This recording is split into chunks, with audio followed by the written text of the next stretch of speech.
Good evening. My name is Steve Jacobs, and I'm your host and moderator for the first of two Meet the Candidate forums. The second forum is scheduled for Sunday, February 2nd at 1 p.m. in person at the clubhouse and via Zoom.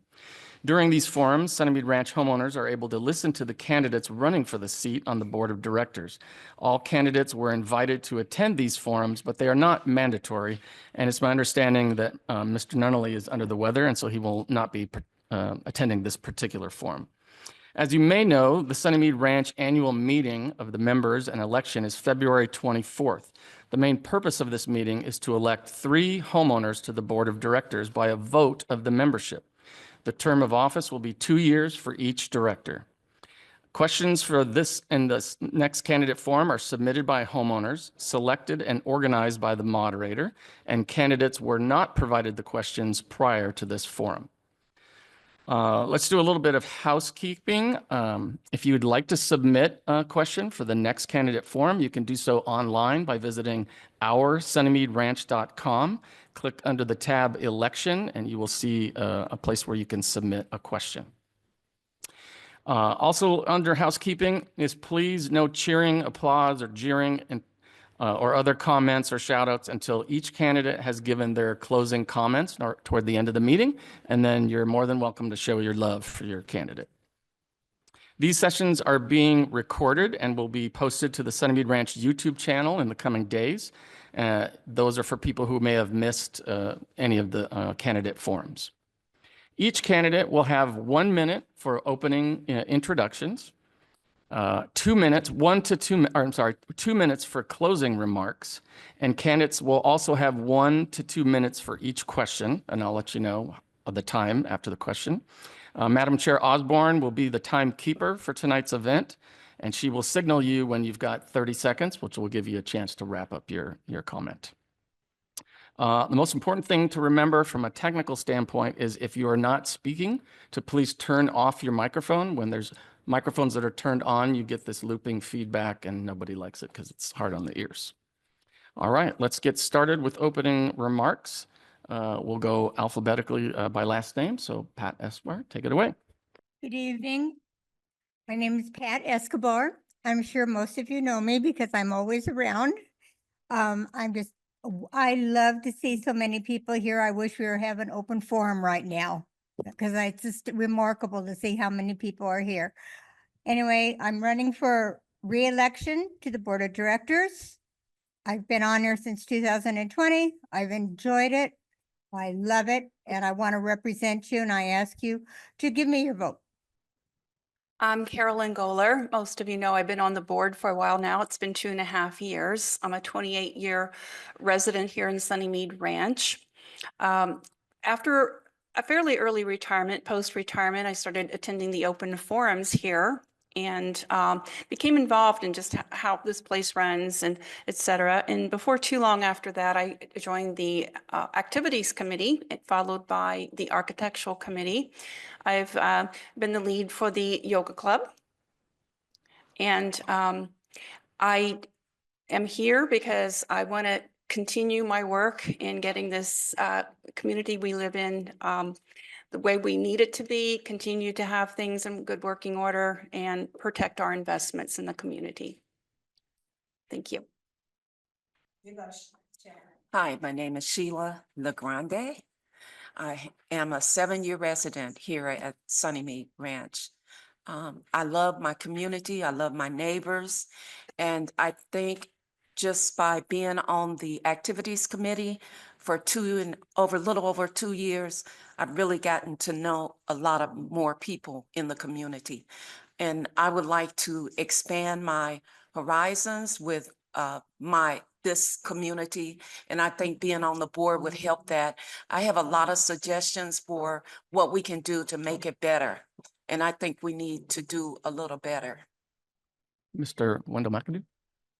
Hello, my name is Wendell McAdoo. I've been living in the ranch for 31 years.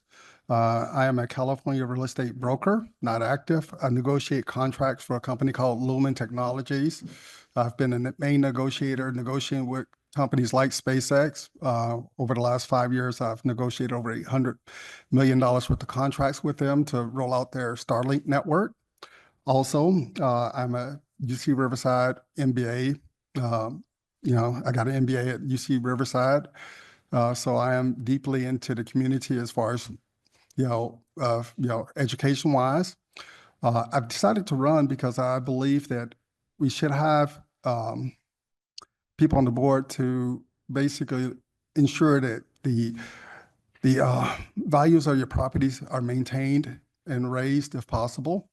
Also, with contract experience for being able to better negotiate contracts with vendors. I would like for us to be able to have more competitive vending in our area. Thank you. Good evening, homeowners and the board.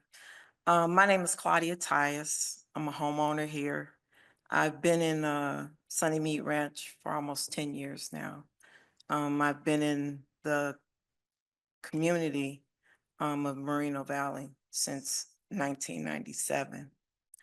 I always tell people that I doubled down and I moved here with a vision. And 10 years ago, and that vision came to pass when my grandson was born. I'm always say you have to make time for what's important to you. And I have constantly made time. I show up at the meetings. I watch the budget. I watch them go line by line. I know what's going on. I am an informed homeowner. Thank you. All right, we'll get to the questions. As I mentioned earlier, we're going to take them randomly, and so that's not too repetitive. And so I will start out with Ms. Escobar.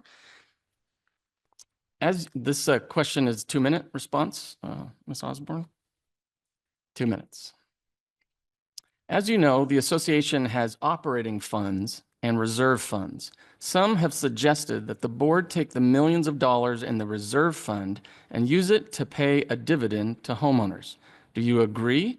Why or why not? Can you provide examples of the type of invoices paid by each fund?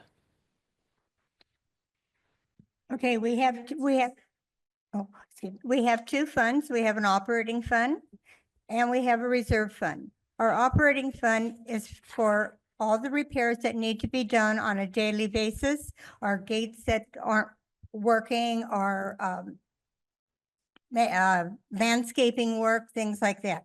Then we have a reserve fund, and that we need to maintain it a certain amount in there, because if something was to happen to our property, we have to have enough money to replace our property, this building and everything else around. And that's why we have so much in our reserve fund. And our reserve fund does draw interest, in which it comes back and helps us with our operating expenses if we go over. I know the reserve fund is mandated. We can't change that. That mandate is for keep our home, our clubhouse, our property, everything that all of us own. We all have a piece of it, what we all own. And we got to make sure that if a disaster happens, we can rebuild. And I've learned a lot being on the board. I've learned that maybe you guys don't know, but we have a dam we have to take care of, and mandated by the state of California. And that, thank you very much. Oh, well, that's okay. All right. This next question is also 1-minute response. It goes to Carolyn. 1 minute. Okay, Yeah, she'll give you All you right. have 30 seconds. all right. Candidates run for a variety of reasons. What is your primary motivation for running? And if elected, what goal or project would you like to see move forward?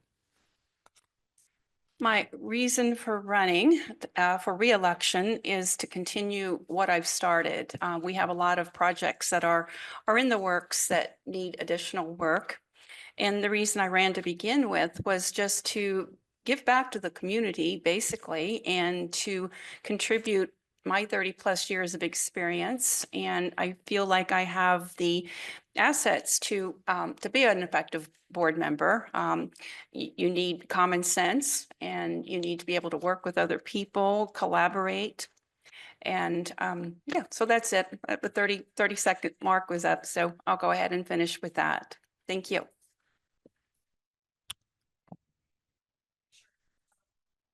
He will tell you how many minutes, and when you get 30 seconds remaining, okay, so you don't have to stop. I know. They want to be brief. Okay, this next question is also 1 minute, and it goes to Sheila. Question is, our governing documents do not set board of director term limits. Please share your position on term limits and why. Do you think they should be adopted in the future? That would help. I've never thought about that, but I think there should be a term limit. I think that we need, things happen, people get complacent. We need people that don't, how can I say it, congregate? I mean, not congregate, but get on a team and they set in that team, and they don't want to do anything different, complacent. So I just think that they should have a term limit. I'm not sure how long, but I think term limits is definite for me.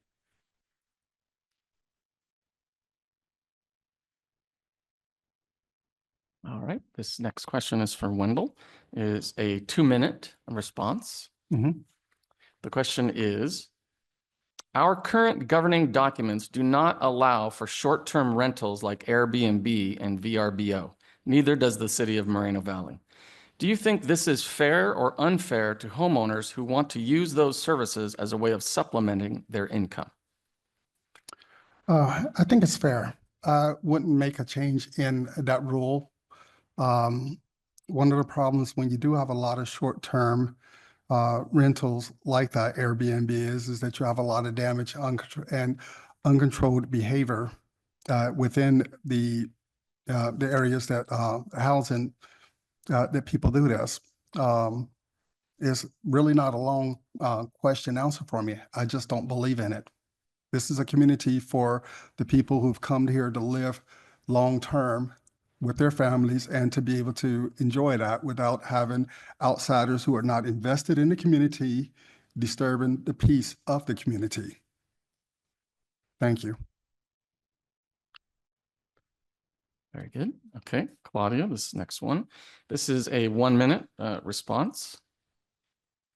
Please share your understanding of how the Sunnymead Ranch Board of Directors make decisions.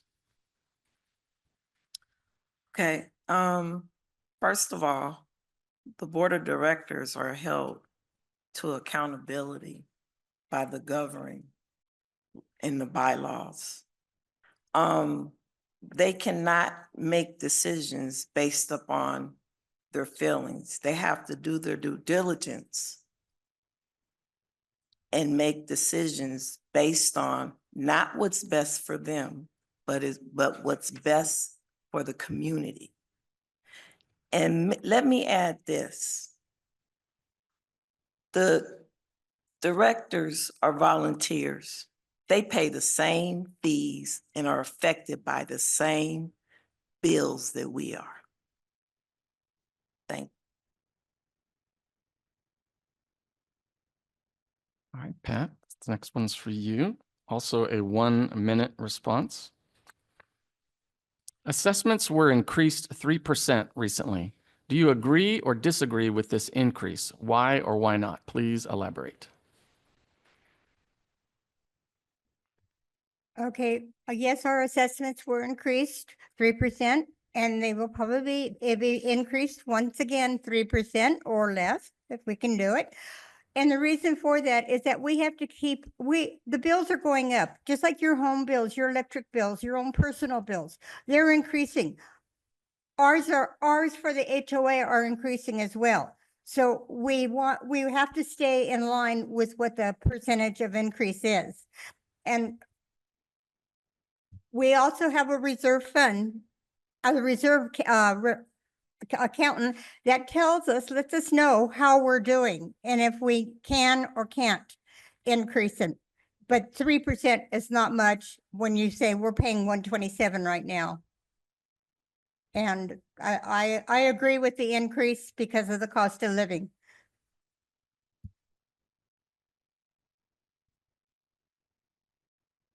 Okay, Carolyn, this next one's for you.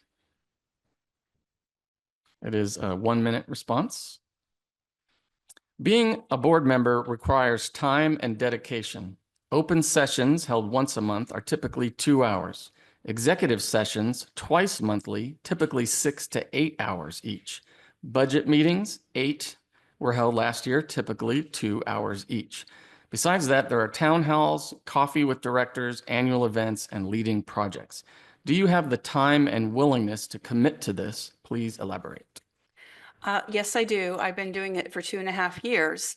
And you sign up for this, so it's just something that you're obligated to do. And in addition to the meetings that you've mentioned, there's also a board packet that comes. Can be up to 600 pages. So we're required to read that and be familiar with it so that when we do meet, that we can intelligently discuss the issues and have discussions and make good decisions based on that. So I have committed to that and I'm ready to commit again. Thank you. Okay, Sheila, this next question, also a 1-minute response. Question is, I keep hearing about the Davis-Sterling Act. What is it and what importance is it to me as a homeowner? Oh, my goodness, I forgot what the Davis-Sterling Act is. But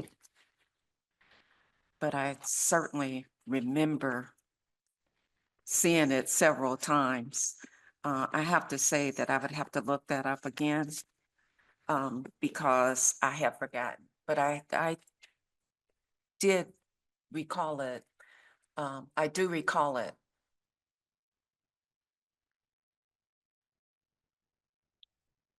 Thank you. Wendell, this next one's for you. A 2-minute response. Directors are expected to sign and abide by the association's code of conduct. Have you read the code of conduct on our website? Please explain in layman's terms what it is and why we have it.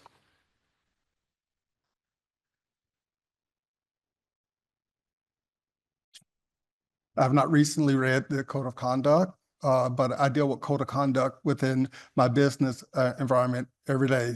And it basically requires us to behave in a way that is that they're moral and ethical in the manner in which we do business and communicate with people and deal with people, as well as handling situations pertaining to, let's say, for example, if we had something go out for bid, I would want to ensure that I did not have any financial links to anyone that would be bidding for any type of business that is on board for the association. This is standard in the business environment from which I work. Therefore, it would probably function very similar with the board. But basically, I would maintain moral and ethics and ensure that I do not break any rules that will put in questions my desire to serve the board with honor. Thank you. What's that? Oh, yes, please silence your mobile phones and other devices. Thank you. Okay, this next question is for Claudia. This is a 1-minute response. Candidate forum is similar to a job interview. As a candidate seeking the job of director, how have you prepared for this job on the board? As far as preparing for this job, life experience. I run my life as a business. I make decisions based upon what is best. And I would do what is best for the community. I'm educated. I have a business degree, one in accounting. So when it comes to budgets, I'm very familiar and very well versed in them.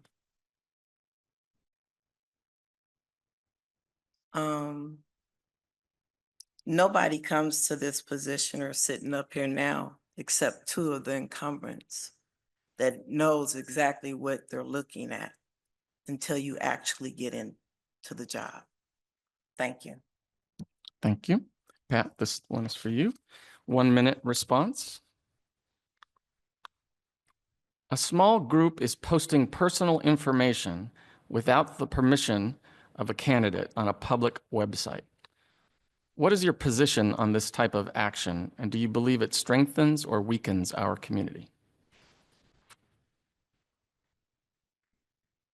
This is a very touchy situation to answer because it's been happening periodically to people, to the homeowners here, that there's negative publicity on the website and on the different social medias. And as a board member, we cannot go on there and counter it. So we don't want to have a fight on the website. So I'm totally against posting anything negative about the community because this is my community, it's your community. And we want it to stay, we want it to be lovable and friendly and not all negative. That's too much. Okay, thank you. Carolyn, this next question is 2 minutes response.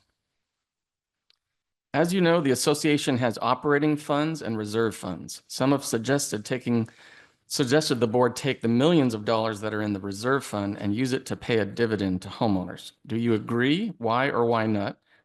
And can you provide examples of the type of invoices paid by each fund?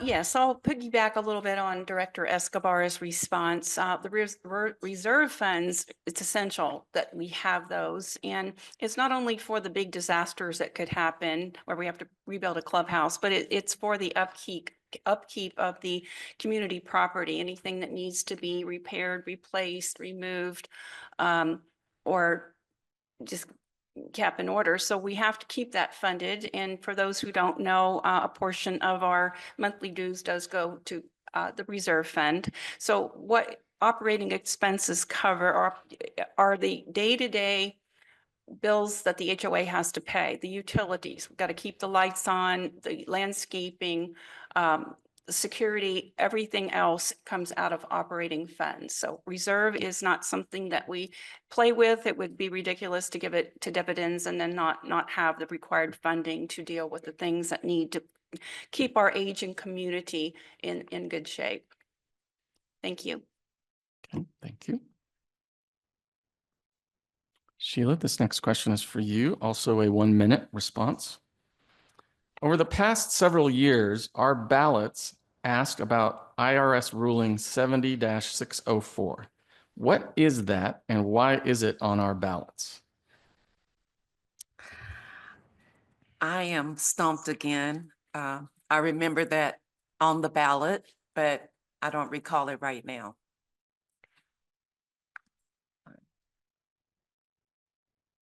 Okay, Wendell, this next one is for you. 1 minute response time. Being a board member requires time and dedication. Our open sessions are once a month, typically 2 hours. Executive sessions twice monthly, typically 6 to 8 hours. Budget meetings, 8 in total for last year, were typically 2 hours each, plus town halls, coffee with director, annual events, and leading projects. Do you have the time and willingness to commit to this? Please elaborate.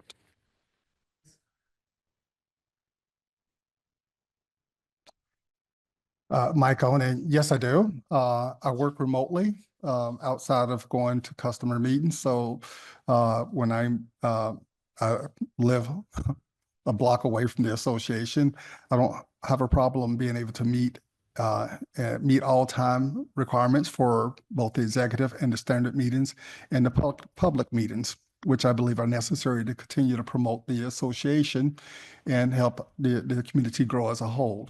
But the answer to the question again is yes, I do. have the time, and I will make the time. Okay, thank you very much.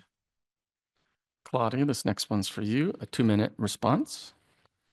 Directors are expected to sign and abide by the association's code of conduct. Have you read the code of conduct on our website? Please explain in layman's terms what it is and why we have it.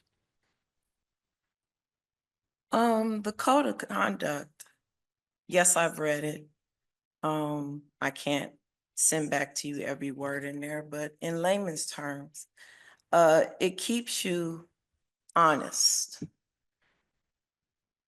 And what I mean by honest, it takes away what you can do. You can't have your cousin to do a contract. You're supposed to get several bids. It gives you the guidelines in which you're supposed to do. It also gives you where you cannot disclose and have conversations about private matters that are going on, that are not privy to the homeowners, such as legal situations that are going on, such as personnel's pay, and et cetera. Okay, thank you. Next question is for Pat. 2-minute response. Our current governing documents do not allow for short-term rentals like Airbnb and VRBO.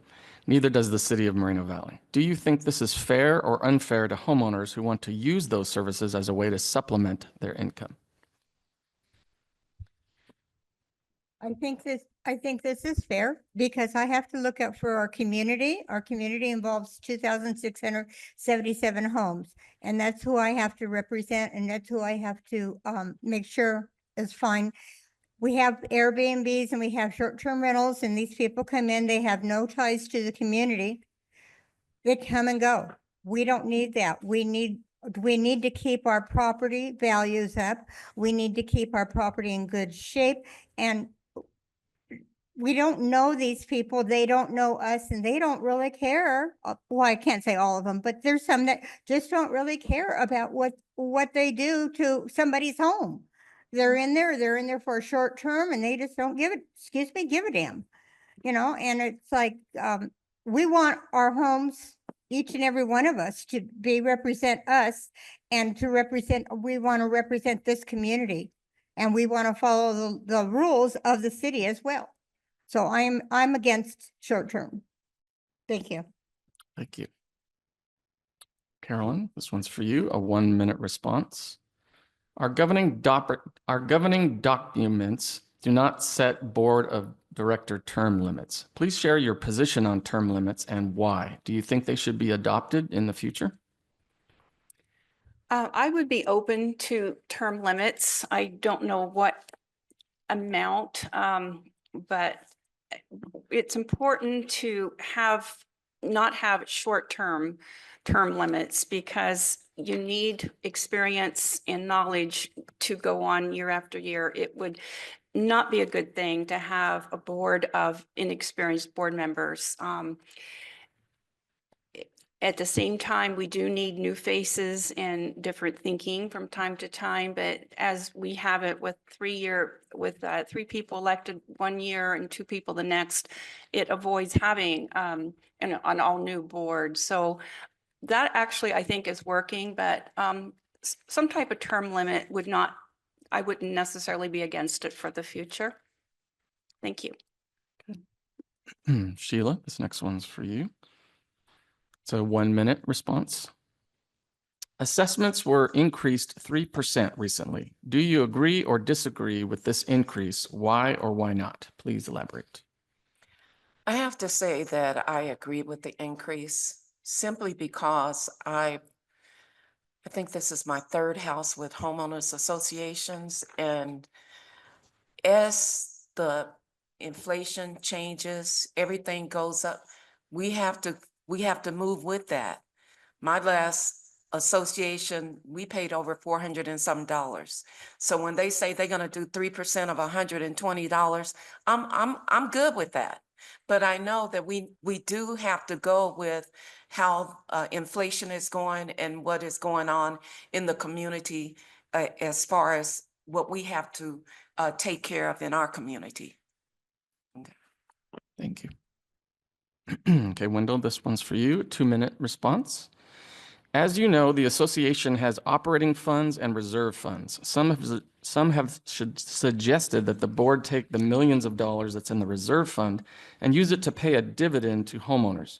Do you agree? Why or why not? And can you provide an example of the types of invoices paid by those two funds? Well, my answer to the question is no. I do not believe in giving a dividend to homeowners from the reserve fund for two reasons. Number one is that you may be giving dividends to people who just moved into the community and have not invested in the community over a long period of time.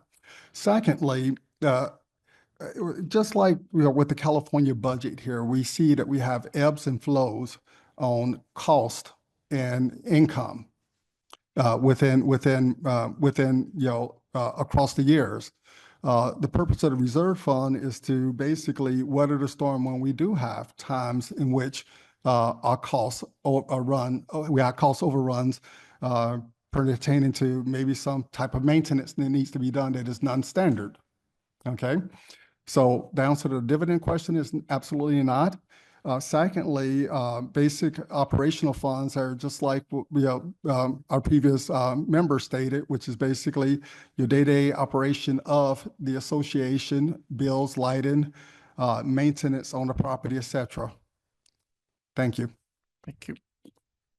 All right, Claudia, this one's for you. It's a 1-minute response. Candidates run for a variety of reasons. What is your primary motivation for running? And if elected, what goal or project would you like to see move forward? My primary reason for running is homeowner participation and engagement. I've watched over the past 10 years where it's gone down to maybe one homeowner sitting in the audience, me being that one.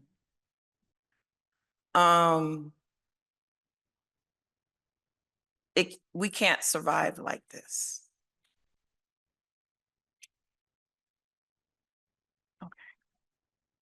Thank you. All right, Pat, this one's for you. 1-minute response. Over the past several years, our ballots asked about the IRS ruling 70-604. What is that and why is it on our ballots?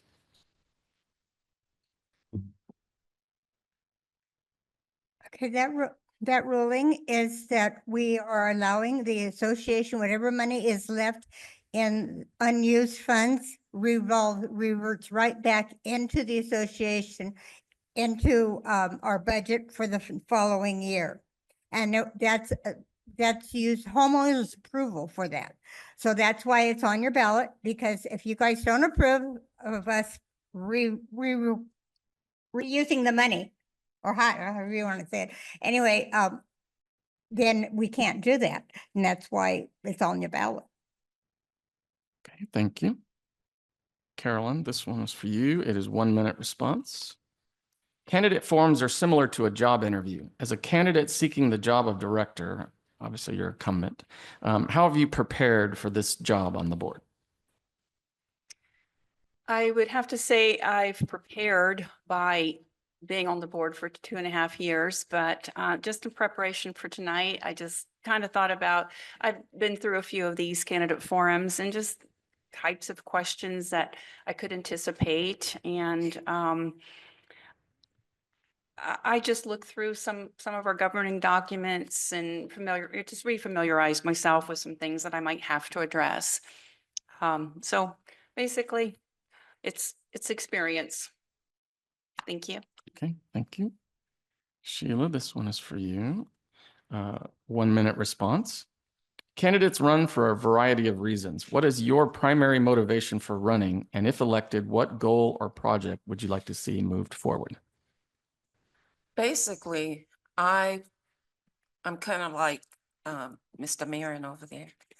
When he was running, he said he tried to get the board to approve something that he wanted to see done and they wouldn't approve it. And so he thought he could change things by getting on the board. And I kind of feel the same way. I've got on the activities committee and I see a lot of things that others don't see in working with the board and with the budget. And I think some things can be improved. Some things are really good, but there are a lot of things that need to be improved that would engage the community better than what's going on right now. And Okay. that's my. Thank you. All right, Wendell, this is a 1-minute response. Please share your understanding of how the Sunnymead Ranch Board of Directors make decisions. Well, I believe that they basically will, review information that is placed in front of them, whether or not it's a request from internal boards internal groups that are reviewing activities like changes in housing requirements around the association, or maybe even like the RV lot, reviewing that information, getting that information from those groups, and then among themselves, talk with those groups, and then among each other to come with a decision, to be able to come to a final decision on matters. Thank you. Thank you. All right, Claudia, this one's for you. 2-minute response time. The board unanimously voted to adopt a more comprehensive violation enforcement policy a little over 2 years ago. Can you explain to homeowners what your understanding of the violation process is and how it works to keep home values as high as possible? Violation process was done because there were a lot of homes out of compliance, yards, upkeeps. It's real easy to have fees at $25. That doesn't move you. It's just like being in the carpool lane. You don't want to get $500 ticket. So you have to have a price that's going to motivate a homeowner to maintain their property and keep it up to standards. $10, you throw it over to the side.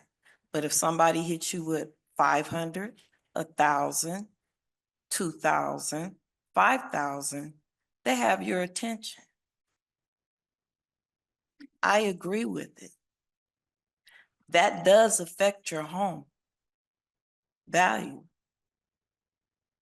And we all, when we purchase, not just to live here, we pay our money monthly. It's an investment. Is that it? Okay. Okay, thank you. All right, Pat, this one's for you. 1-minute response time. Being a board member requires time and dedication. Open sessions once a month, typically 2 hours. Executive sessions twice monthly, 6 to 8 hours. Budget meetings, 8 meetings last year, typically 2 hours each, plus town halls, coffee with directors, annual events, and leading projects. Do you have the time and willingness to commit to this? Please elaborate. To our community, I am retired. I have plenty of time. I have 100% support of my husband, and I am here every day. Short and sweet. Okay, Carolyn, this one's for you. 2-minute response time. Directors are expected to sign and abide by the association's code of conduct. Have you read the code of conduct on our website? Please explain in layman's terms what it is and why we have it. Yes, I've read the code of conduct and I recently had to sign it again. We're required to sign that each year. And it's absolutely essential that we have a code of conduct. It lays out what directors can't do, and that is to promote the hiring of any vendors or anything that will benefit them personally or members of their family, that type of thing. It also requires them to conduct themselves in a professional manner to other homeowners, to fellow board members, vendors, everything like that. And also to keep confidentiality into the things that they may have become aware of through their role as a board member. So it's strong. It's absolutely necessary that we have those kind of requirements. Thank you. Thank you very much. Sheila, this one is for you. 2 minutes response time. As you know, the association has operating funds and reserve funds. Some have suggested that the board take the millions of dollars in the reserve fund and use it to pay a dividend to homeowners. Do you agree? Why or why not? Can you provide examples of the type of invoices paid by each fund? Type of invoices. What did you say at the end? So I lost my place here. Sorry. Can you provide examples of the types of invoices paid by both the operating funds and the reserve funds? The operating funds and the reserve funds is the money that they have set aside for emergencies, for disasters. We know we have, I'm assuming we have insurance on the property. So much of that will be paid through insurance, but there are things that aren't covered under insurance that we probably need money for. So in this time, day and age, we don't know what we are gonna come up against. I mean, who would have thought there would be so many fires in LA than out here? So we just don't know. In fact, in our neighborhood, we had a fire and we were so glad that the wind didn't blow that day, that we may have been in danger. So there are things that you really do have to pay with the reserve fund. And operating funds is what you use on the weekly, the daily, the monthly basis that are just everyday occurrences here at the club, like our electric bill, the gas bill. I mean, all the things that we have to pay, just typical stuff. I mean, even with our community, every time we have an activity, there's money that has to be paid out. And some of that is from our funds that we have that's already budgeted into the account for the year. But those are the differences, the operating and then the reserve. We have to have a reserve that'll be enough to help us if we have a disaster. I was a flight attendant for 27 years. And the first thing that you hear when they get ready to show you the, show you the tape for safety features, they say, in the event of an accident, in the event of an occurrence, we need the monies in our hands. Okay, thank you very much. Thank you. Appreciate it. Wendell, this one is 1 minute response time. Assessments were increased 3% recently. Do you agree or disagree with this increase? Why or why not? Please elaborate. I think it is a small increase for, based on the change in over the last couple of years as inflation has risen for being able to secure goods and labor. So 3% is actually pretty conservative. I agree with it. Okay, thank you. Claudia, this one's for you. 1 minute response. Our governing documents do not set board of director term limits. Please share your position on term limits and why. Do you think they should be adopted in the future? That's a slippery slope question. Term limits, yes. But you have to be careful. You don't want to get rid of experience because non-experience will send us down the hole.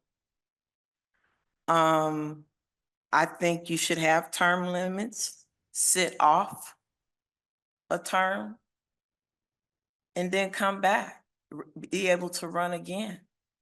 but consecutive, nonstop, no. But you have to also remember, this is a volunteer position. We don't have any volunteers. That's the problem. Thank you. Thank you. All right, Pat, this is a 1-minute response question. Please share your understanding of how the Sunnymead Ranch Board of Directors make decisions. The Sunnymead Ranch Board of Directors has an executive meeting once a month. We're given 600 to 800 pages to read 1 week prior to the meeting and understand. And if we have any questions, we have the opportunity to reach out to our manager, to our president, or to whomever to have our questions answered so that we have full knowledge of what we're voting on. And then when we come to our meeting, we are putting our vote down in your best interest when we do that. Thank you. All right, Carolyn, this next question is 1-minute response time. Assessments were recently increased by 3%. Do you agree or disagree with this increase? Why or why not? Please elaborate. I'll have to agree because I was part of, there was 8 meetings that we painstakingly went line by line through the budget and went back over them and just saving money wherever we could, but at the same time being realistic based on previous expenditures for those same categories. So we worked very hard in keeping the increase to 3%. And so definitely in favor of it, was absolutely necessary. Thank you. Thank you. Sheila, this one is a 1-minute response time. Being a board member requires time and dedication. Open sessions monthly are typically 2 hours. Executive sessions twice monthly, typically 6 to 8 hours. Budget meetings, 8 in total last year, typically 2 hours each. Town halls, coffee with directors, annual events, and leading projects. Do you have the time and willingness to commit to this? Please elaborate. I do. I have the time to commit. I've thought about it seriously. I am retired. I've been retired for the last 2 years, and I have time to do this, and I'm looking forward to doing it. Okay, thank you. Claudia, this is a 2-minute response time. Our current governing documents do not allow for short-term rentals like Airbnb and VRBO. Neither does the city of Moreno Valley. Do you think this is fair or unfair to homeowners who want to use those services as a way of supplementing their income?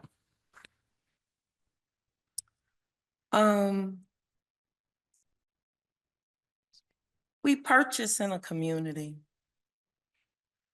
If you have short-term rentals, Airbnbs, most of the time when they're coming into a community, they're coming to party, enjoy. They end up destroying.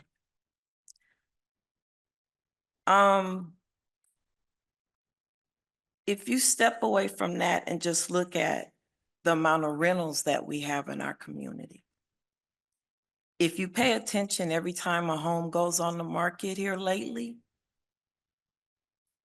they're turning into rental properties. That's another reason why we don't have people being volunteers, because they don't have the same investment as we do as homeowners in this community. So we're already being affected because there's no law against you not being able to rent your home or turning a home into income property. So we're feeling the effects of short-term with leasing. Thank you. Thank you. I just realized I skipped you. Sorry, Wendell. I'm going to go backwards to you. This is a 1-minute response question. Candidates run for a variety of reasons. What is your primary motivation for running? And if elected, what goal or project would you like to see move forward? One of my goals is to ensure that we are, are financially secure association, as well as being able to, better negotiate contracts with our vendors. It was one of the things I mentioned in my opening statements, in ensuring that we get more competitive bids from vendors per project, and ensure that we don't have some of the lapses that we did in the past where we've had single vendor, a single vendor or a vendor bidding twice, which I've seen in the past happen. I want to make sure that we get the most from our investment in the community. Thank you. Thank you. All right, Pat, this is a 2-minute response question. Directors are expected to sign and abide by the association's code of conduct. Have you read the code of conduct on our website? Please explain in layman's terms what it is and why we have it. The code of conduct I have read on our website. It is we are agreeing to represent you in a loyal, ethic way. In other words, we want to make sure we do everything correctly, everything by the book, and not bring in extra help that's not part of the community, or get contracts with our from our cousins or uncles or whomever, a family member or best friend. So with having a code of conduct, we have to follow that and adhere to it. We have to sign it every year. And it's just to keep us in place as a board member. Thank you. All right, Carolyn, this one's for you. 1-minute response. I keep hearing about the Davis-Sterling Act. What is it and what importance is it to me as a homeowner? Okay, the Davis-Sterling Act is actually short for the Davis-Sterling Common Interest Development Act, and it is civil code for the state of California. And it's the not only guidelines, but the requirements that an HOA has to follow in conducting their business. So that's what it is. And I have to assure any homeowners listening that we do follow the Davis-Sterling Act. We do not make any decisions that are contrary to that, which is something that is said on social media that we don't follow that, and that is absolutely not true. So it's basically civil law. It's a set of I actually have a copy of it right here. It's part of civil code, and it begins with code number 4000 and goes up through 6150. So it's kind of the Bible for HOAs to follow. Thank you. Thank you. Sheila, this next question's for you. 1-minute response. Please share your understanding of how the Sunnymead Ranch Board of Directors makes decisions. My understanding of it is they meet at the executive meeting, they meet at the open forum, and they take care of the business that is presented before them. And that is, they go by the bylaws, and like the Davis-Sterling Act that they were talking about. I guess they go by that too, and that's how they make their decisions. And I would assume also that some of the decisions are made because of their previous engagements with some of the things that have been presented to them before, and they go by all of that. Okay, thank you. Wendell, this one is also 1-minute response. Okay. Our governing documents do not set board of director term limits. Please share your position on term limits and why. Do you think they should be adopted in the future? Yes, I do.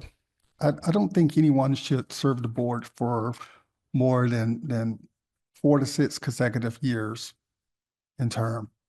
I actually will agree with with the other candidate here in saying that sometimes you might need to cycle off for a term or two to ensure that you don't become stagnant in your thoughts or have groups of collects that are basically voting the same way. It would keep the board fresh, and it would also limit, I would say, potential fraud and destruction. because when people have power too long, sometimes it corrupts. And at times I've felt that that may have been the case somewhat here and other places that I've lived. Thank you. Thank you. All right, Claudia, this one is a 2-minute response time. As you know, the association has operating funds and reserve funds. Some have suggested that the board take the millions of dollars in the reserve fund and use it to pay a dividend to homeowners. Do you agree? Why or why not? And can you provide examples of the type of invoices paid by each fund? I disagree. And the reason why I disagree is because in the event of an emergency and we don't have the reserve funds, you're gonna have to do special assessments. And just to let homeowners know, I've been here 10 years and there hasn't been a special assessment. But everything that has come up to face this association, the funds have been there. That's one way to know that there's not a misuse of funds and that things are being ran properly. The operating budget, bills, everyday common bills are paid out of that. Utilities, contracts, gardening, landscape. Reserve is what it is, emergency. There was the AC unit went out and it had to be replaced earlier last year. That came out of reserve. If you paid attention to the budget meeting on Zoom, you would know that. That's why I suggest every homeowner participate and engage when we have those meetings. Thank you. Thank you. Pat, this one is a 1-minute response. Candidates run for a variety of reasons. What is your primary motivation for running? And if elected, or I should say re-elected, what goal or project would you like to see moved forward? Okay. I decided to run for the board when I was hearing a lot of nonsense out there and believing it, no less. And I'll be honest, that I was listening to it and I was believing it and I needed to find out the truth. So I got on the board. At first I got on the committees, various committees, and then I got on the board because I wanted to find out what's going on. Right now, we have 1.3 million that we're talking about reinvesting. That's your money. That's out there. And we're talking about reinvesting it right now. That's over and above paying our monthly, daily bills. So there is no loss of funds. It's just a misunderstanding as to how they're being used. Okay, thank you. Carolyn, this one's for you. 1-minute response. Please share your understanding of how the Sunnymead Ranch Board of Directors makes decisions. Okay, well, first of all, when we have our meetings and we discuss and we're provided information before the meeting, which we are supposed to read and understand, and then we have a discussion. And when it comes to a vote, it is a majority rule of 3 to have a decision passed. So it's never just one director making any of these decisions. It's a collaboration and a majority of 3 to make decisions for the HOA. Thank you. Thank you. Sheila, this one is a 2-minute response time. Directors are expected to sign and abide by the association's code of conduct. Have you read the code of conduct on our website? Please explain in layman's terms what it is and why we have it. Yes, I've read through the code of conduct. I am a member of the activities committee and the board had us to sign the code of conduct for being a member of the Activities Committee. I don't totally agree with all that is presented to you for a volunteer. I think it's good for the board to have that. I think they could narrow it down. It's a 6-page document, and I think that could be narrowed down to a couple of pages for volunteers. I mean, you know, so, but it's a good thing to have. It's holding a higher standard for the board members, I believe, and I think that's a good thing for you to sign, that you will agree to that.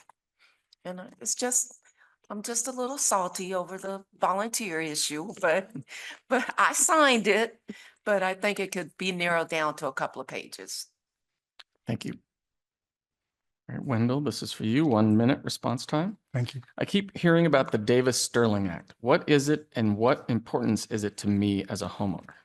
Well, as our member stated, it regulates how an HOA is run, whether or not it's the elections, activities within the community. It also provides a level of protection for people who reside within a HOA community to protect them.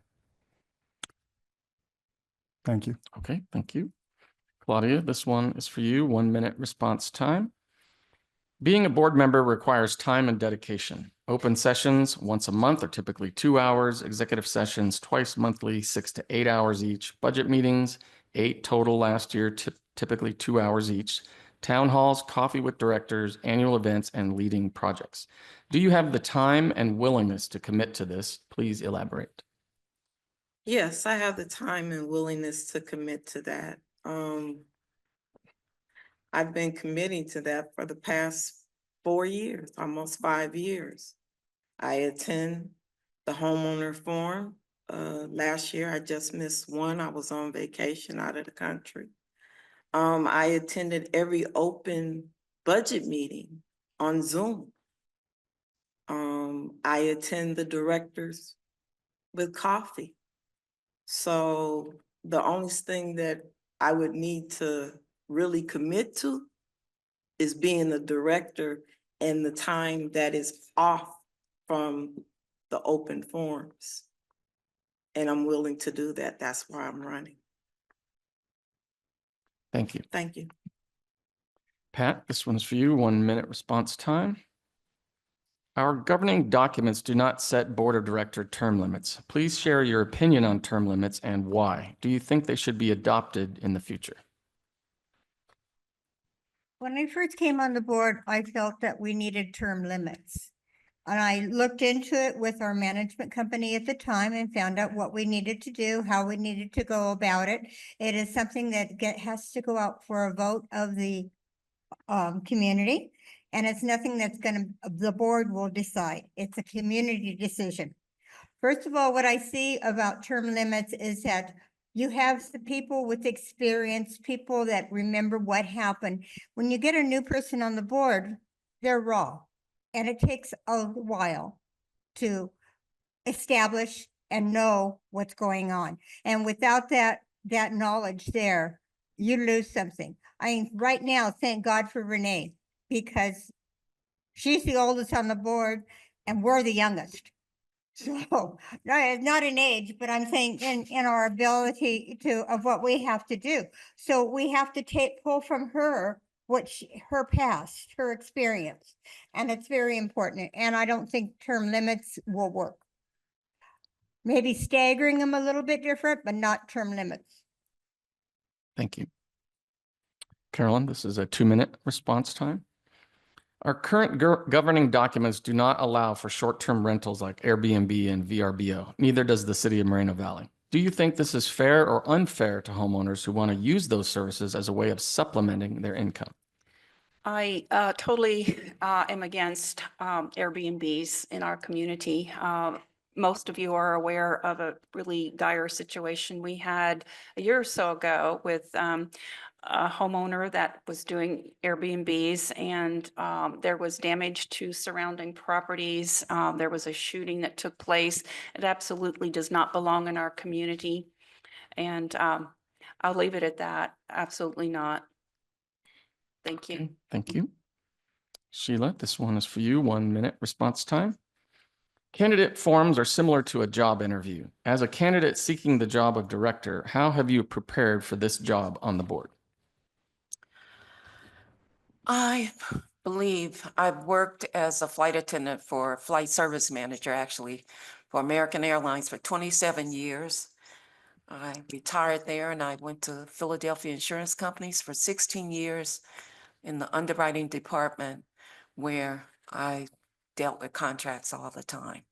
So I believe I can help. I think there's I don't know who interprets the bylaws, but I think there's a gap in interpreting those bylaws and what it actually is. I don't know if an attorney is interpreting the bylaws, but I think people that really don't interpret contracts or understand legal documents really have the knowledge or the experience to do that on the board if they haven't been in that field.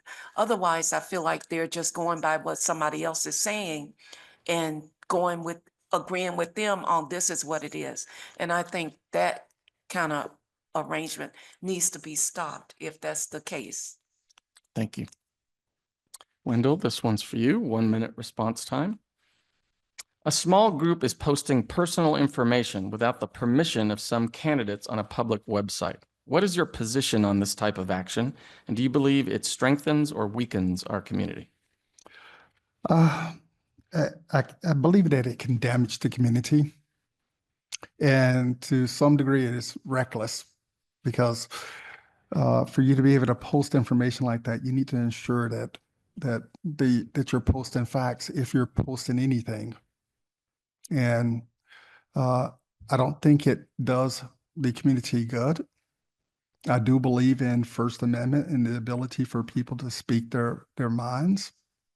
But I do believe that when it comes to something like that, if you're posting facts and you can prove your facts and you've got it via government documents, that's one thing, but speculation and rumor, unproven, is reckless and dangerous.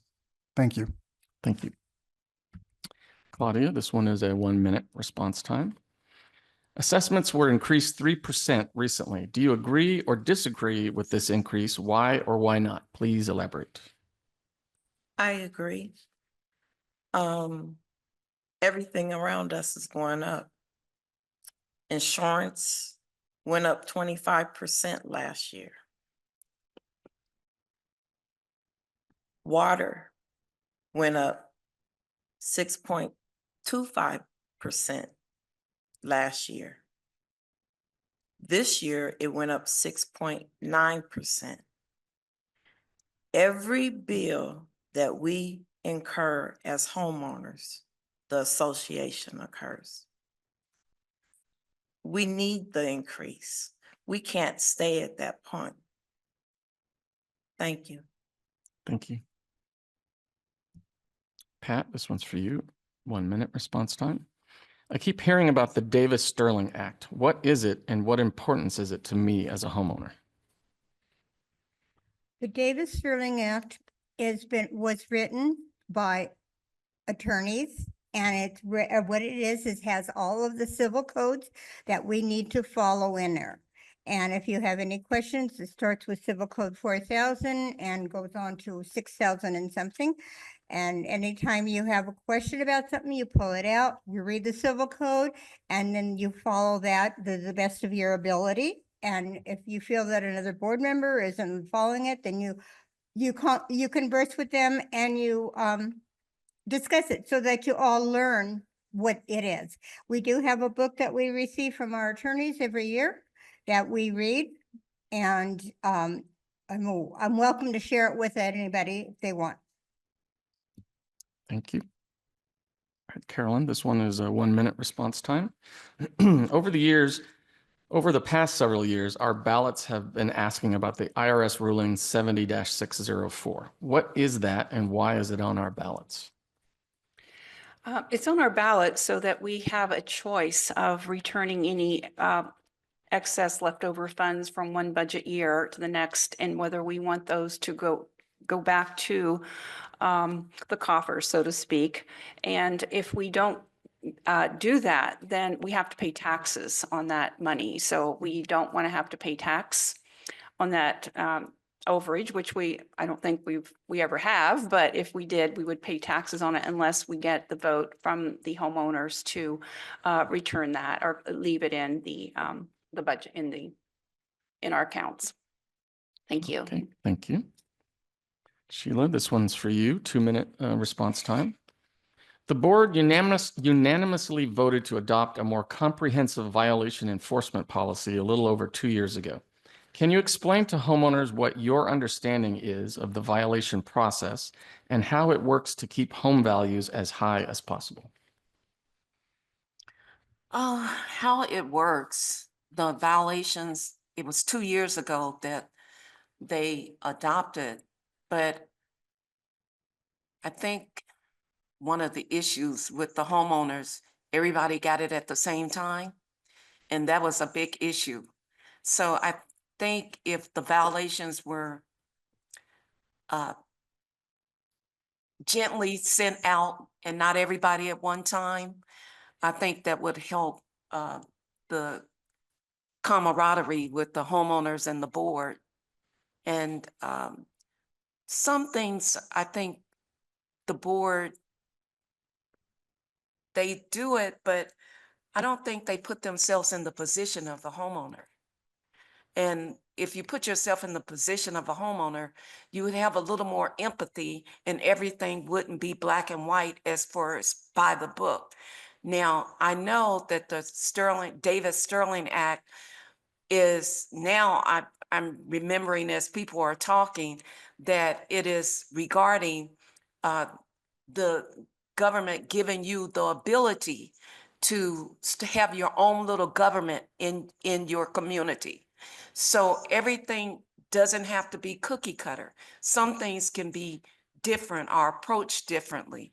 And that's what I think is missing from our board with the approach of the violations and how they see them and foresee them.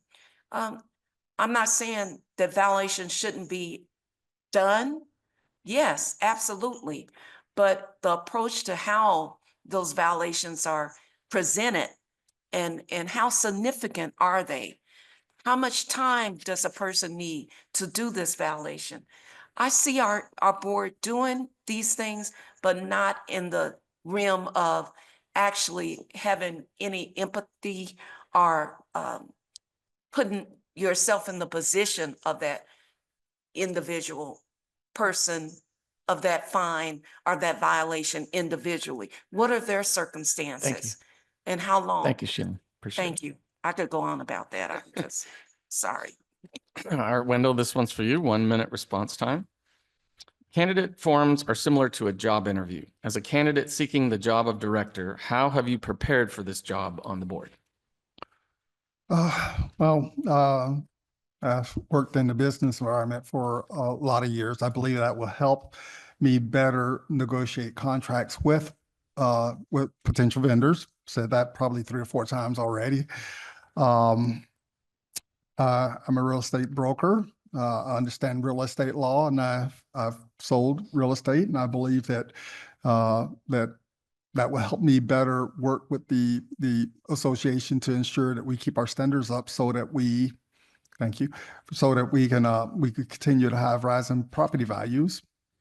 And I believe that I have a very well-rounded background, education-wise, that I believe that I could ramp up as quickly as possible with the, reading through volumes of documents to get myself up to speed.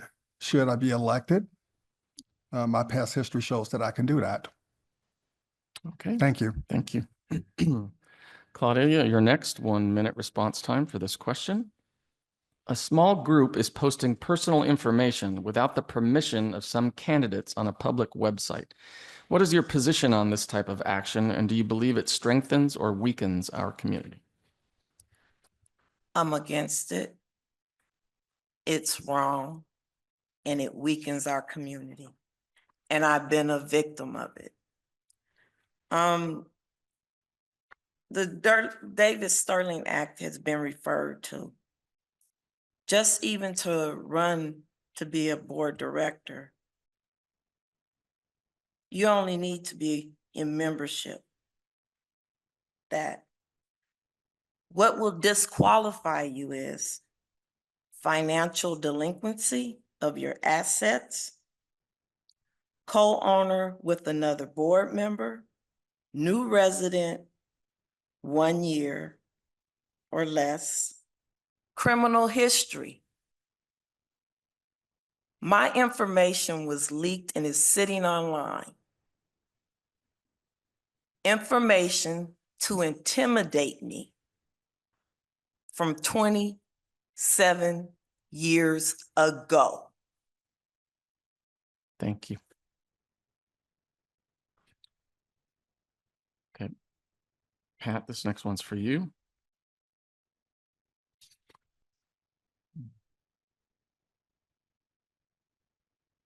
The board, this is 2 minutes response, Pat. The board unanimously voted to adopt a more comprehensive violation enforcement policy about 2 years ago. Can you explain to homeowners what your understanding of the violation process is and how it works to keep home values as high as possible? I'm glad I got this question. Yes, the violation policy was reworked. The reason for it being reworked is we were telling people $25 is nothing. They do not go out there and fix it. They need to fix their property so that your property keeps its value. So they need to fix their property. So, and I don't think the homeowners really understand how it works. You're given a violation. Okay, first thing you do is go out and fix it. If you can't get it done, you call the office, you get an extension. You don't get any fines, you get an extension. If you ignore it, you get a fine. Then you get called to a hearing, you got a second fine coming. There again, if you don't take care of it, bam, you're gonna get the fine. We want you to take care of your problem, my problem, our problem. Because if I don't take care of mine, my neighbor's house value declines like mine. So I want to keep it, we want to keep it all up, our values up. Okay. Also, with the violation funds, with the violations, if you get a violation and you get a fine and you take care of it, you just call up and write to the board and we rescind the fines. So if you're paying attention, you're not really paying anything. You're keeping your property up, you're doing what you need to do, and the fine is rescinded and you move forward. I mean, I've had a fine, others have fines, you just go out there and take care of it. That's it. I know my neighbor got one for her lawn and I saw her out there seeding her lawn yesterday. So I know it works. Thank you. Carolyn, this one is for you. 2-minute response time. 2 minutes, did you say? 2 minutes, yes. The board unanimously voted to adopt a more comprehensive violation policy a little over 2 years ago. Can you explain to homeowners what your understanding of the violation process is and how it works to keep home values as high as possible? Okay, well, first of all, I've had a couple of minor violations over the years. I took care of them, but nobody receives a fine until close to 90 days into the process. You get a notice and you get a second notice. And then if you get a third notice, you're called to hearing. The fines don't even take place until that lengthy period of time. And all a person has to do that has received a violation is either just take care of it and inform the office that it's been taken care of. They can do that easily online, or they can come to a hearing and explain why they haven't been able to take care of it. We are very generous in extending deadlines for them to take care of it. And it was necessary because the $25 and $1,500 fines that were part of the process before, they weren't working. People would rather just pay the fines and take care of the problem. So these fines are working. We're getting a lot more applications to the architectural committee, people wanting to fix things, and it's working. So I think it was a necessary thing, and I was happy to be a part of that. Thank you. Thank you. Sheila, this one's for you. 2-minute response time. Our current governing documents do not allow for short-term rentals like Airbnb and VRBO. Neither does the city of Moreno Valley. Do you think this is fair or unfair to homeowners who want to use those services as a way of supplementing their income? Oh, I think that the Airbnb question is a little hard to decide. I would not do it because I want my home to be just my home and not next door people renting their homes out. We don't know what type of people come there, who they've rented it out to. I want to be consistent with who lives next door to me. I want to get to know them. We look out for each other. So I would not, some people I know would love to do that, but in my personal opinion, I do not. Okay, thank you. Wendell, this one is a 1-minute response time question. Over the past several years, our ballots have been asking about the IRS ruling 70-604. What is that and why is it on our ballots? It allows the voters to approve moving income from the current year to the next year. It also, which will eliminate us having a operating income, which will be taxed. Thank you. Okay. Or otherwise, we would refund the money back to the people within the community, which in answer is almost like eliminating the dividend question from earlier. So thank you. Thank you. All right, Claudia. Claudia, this is a 1-minute response question. I keep hearing about the Davis-Sterling Act. What is it and what importance is it to me as a homeowner?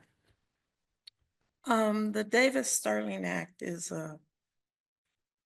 governing laws that cover development communities, condominiums, and how the business is ran. It keeps things in order. So as even your board of directors, they are held by the standards of the Davis-Sterling Act. You can't have them running contracts in their own companies. That's up under the Davis-Sterling Act.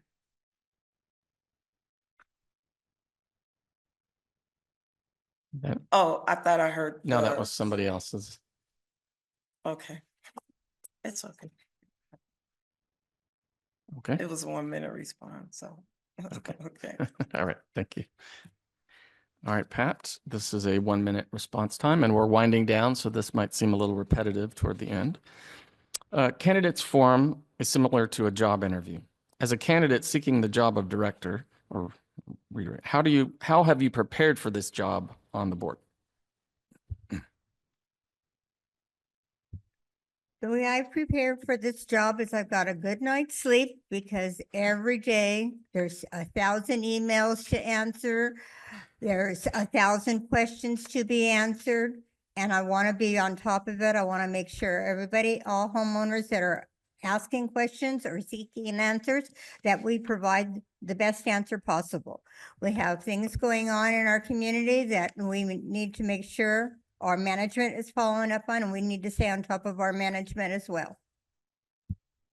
Okay, thank you. Carolyn, this is the last one for you. 1-minute response time. A small group is posting personal information without the permission of some candidates on a public website. What is your position on this type of action, and do you believe it strengthens or weakens our community? I find it absolutely despicable.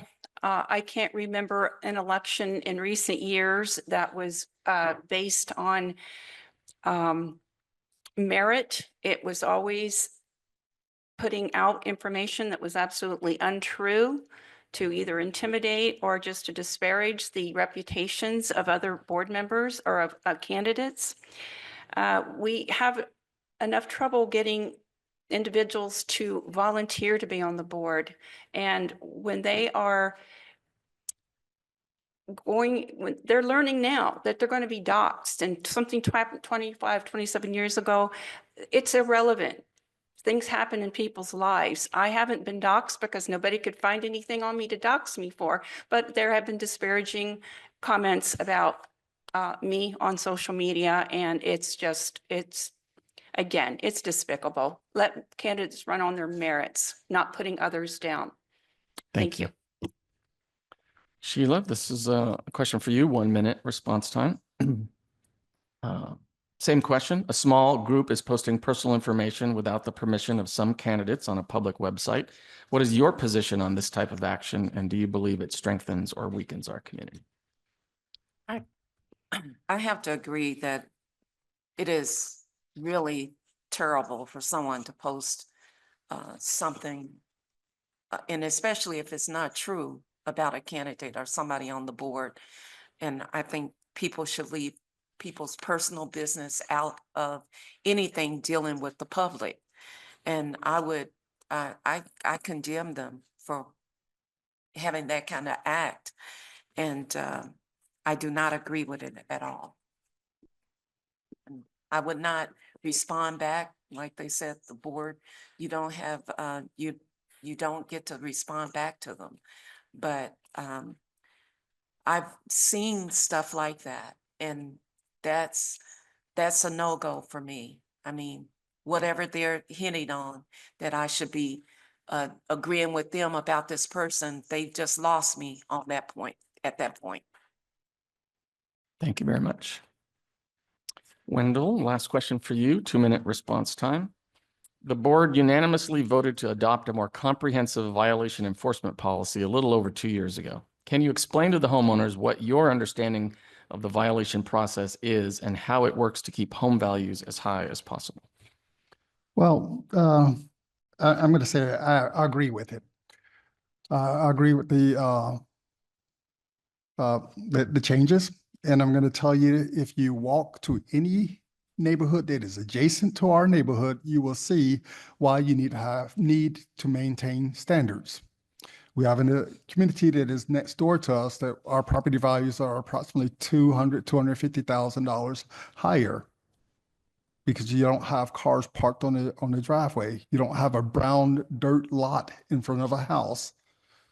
You don't have multiple colors like purple houses and so on. So those are things that I don't want to have in my community. And I've been here for 31 years, and I almost bought in that adjacent neighborhood. And I had a friend say, hey, it was beautiful when I moved in here in 1990, but hey, buy over next door in Sunny Mead Ranch, because it would be a better experience for you. Okay. And I've lived here for 30 years. I've had some violations that were written to me. I've remedied them because there's proper timing for it. And yes, the fees were low. They're much higher now. But when I drive through the neighborhood, I do not see things that make me go, oh my God, the neighborhood's going downhill. And I don't want that. I want some standard level of decency for people to be able to, enjoy when they're walking through the community. Because, hey, you saw the roads get paved here recently. Didn't it make the neighborhood look that much more beautiful?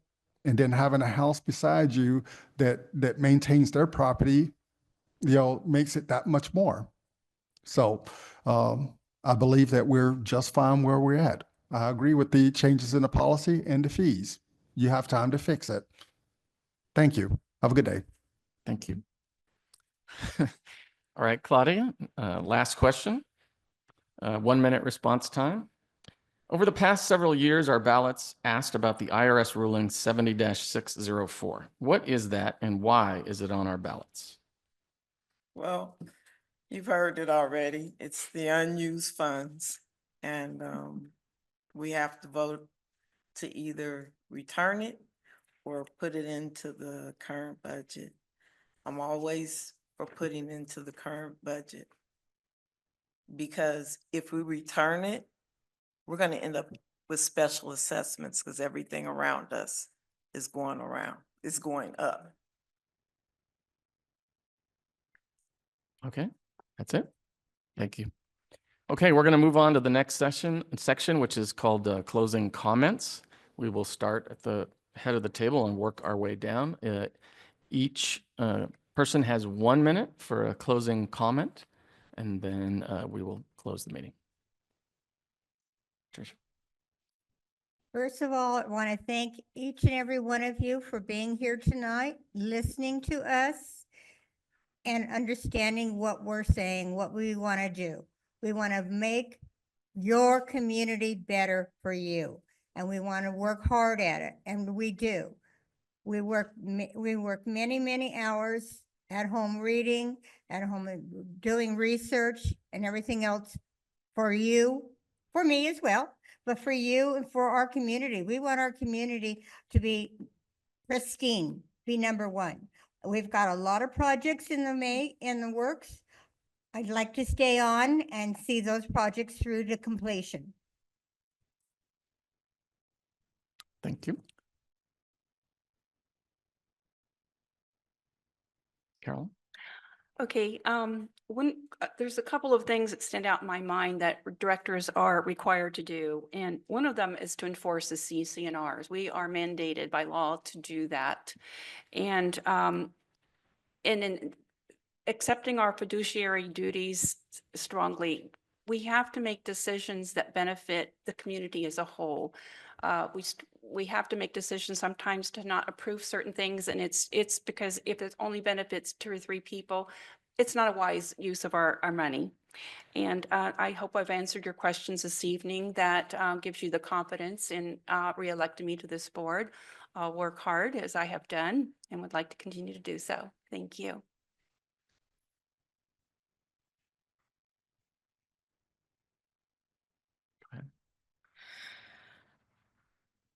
The final things that I can say, why I should be on the board. I'm probably, everybody up here is probably more able to be on the board than myself, have more experience with, especially these two, have more experience with documents and contracts, but I think we also need people that can work with people. And people that can work with people, that's me. 27 years with the airline, 16 years with the insurance companies. I have a Bachelor of Science degree in business management. And I love this community, and I think I can work with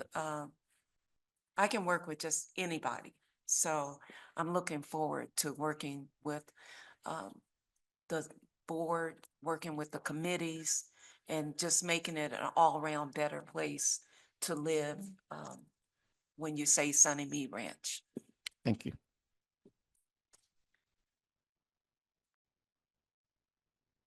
Thank you very much for attending and watching live from Zoom or wherever you are out there.